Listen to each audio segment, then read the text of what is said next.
Instead of suffering through the YouTube chat, click like and subscribe. Io Sky and Rhea Ripley. This match was Fuck fucking great. me, this match was awesome. Yes. One of the better matches of the entire weekend. Dude, as a match, it's hard because the finish is polarizing. But the way they were going, the way they're doing, I guarantee you there will be people who watched all 4 shows and will say this is their favorite match. I wouldn't say that, but I would say it was probably the third best. I don't think it was as good as Hangman and Moxley. Hangman Moxley and the Young Bucks and Ospreay and Swerve. Those were probably... And then this one. Those were probably better. That's how I would rank these. This is awfully great. And the funny thing is, for a long time, it wasn't even that it was sort of there. It felt like a WWE PLE main event, but it felt like a very simple version. They did some wrestling to a stalemate. They did their poses. They did each other's poses. And finally, Rhea says, let's just fight. And they start fighting for a while. And Rhea's really big. So even though everyone loves her, she played the default heel in this match with... They're standing on the apron, and Rhea just grabs her by the head and throws her head from there into the announce desk. And Io goes flying through the sky. It was very, very silly.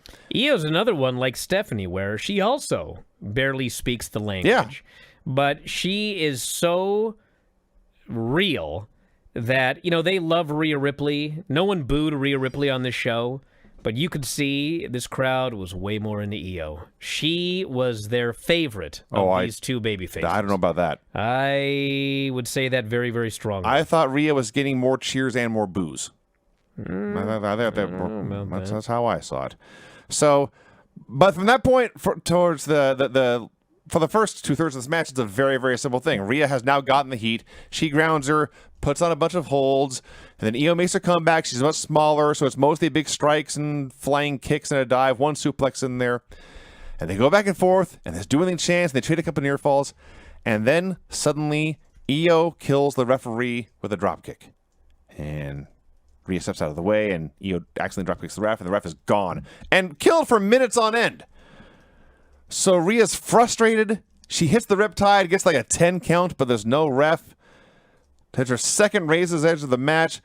Boots over the barricade. It appears for a moment that she has lost her mind because now she's beating up Io through the crowd. Now we've gone from your classic kind of really universal main event layout to a very Attitude Era crowd brawling hardcore match. And Rhea has her like trapped in a guardrail and is bending her over it and through it and torturing her that way. And they find some packing crates and they just start climbing up there for no reason. And it turns out they were standing on a big giant crash pad that was just there for no reason. And they end up with Io on top of these crates and Rhea down on the ground. And Io's way up in the sky. They claimed 20, it was probably 15, but she's way, way up there. And I'm trying to think of all the terrible ideas for what they could do in this situation. What they ended up doing, of all the bad ideas they could have done, this was the least bad idea. Yes, because they did a high cross. They just did a big high cross. Yes, exactly what I was talking about like a month ago. And she came the down. Safest dive to do. Very easy to catch, and she's small, and Rhea's big, and they caught her. And also, even with the catch, Io's feet still hit the ground before her head. So it was done as safely as it could possibly have been done. They brawl back down to ringside. This poor ref has not moved yet. Io goes for like the sunset flip powerbomb to the floor, only just to make it that extra little bit of oomph, she actually pulls Rhea off the apron and is carrying her around, and that was an insane visual because she is quite small and Rhea is quite large. But she powerbombs on the floor, throws her back in. She goes up and hits the moonsault. Simultaneously, the ref returns to count 3. 1, 2. Rhea kicks out. Place is absolutely white hot. And there's a top rope battle, and Io hits a Spanish fly. There's a double down. At this point, I think, man, this is a 5-star match. They're going to do whatever the finish is. I don't even care who wins at this point. This is an all-time classic. And then Naomi's music hits. And Naomi didn't waste any time. She runs down. She cashes in. She gloms Io with this briefcase. She pitches Rhea out of the ring. And Rhea took this shoulder into the post like she was trying to break the ring. It was very loud. She was flying out. And Naomi hits Io with that split leg moonsault. And the ref counts 3. Naomi is your new women's champion. The 5-star classic match, depending how you look at it, either had no finish or had a screwy finish. But it was a very newsworthy event. Naomi has been awesome this year. And like I said, if you wanted this match to be the best match you ever saw, That's a bad finish. If you wanted this finish to be something that was a very exciting conclusion to this match and also leave you intrigued for what's going down the road, it was a very good finish. I thought it was a WWE finish on a WWE show for WWE fans. Good finish.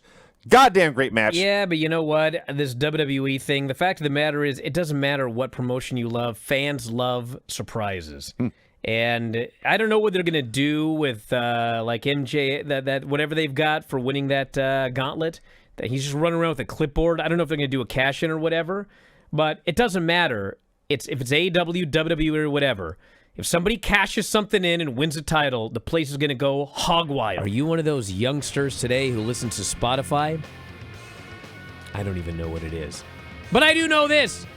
All of our podcasts are available at Spotify. You can head up right now and sign up. The easiest way to do so, f4wonline.com/Spotify. And for just $9.99 per month, you can listen to 84 podcasts on any given month. 84! 2 to 3 podcasts every single day covering pro wrestling and mixed martial arts. And if you think about $9.99 per month, that's just pennies per day. So check it out today on Spotify. That's f4wonline.com/Spotify. f4wonline.com/Spotify.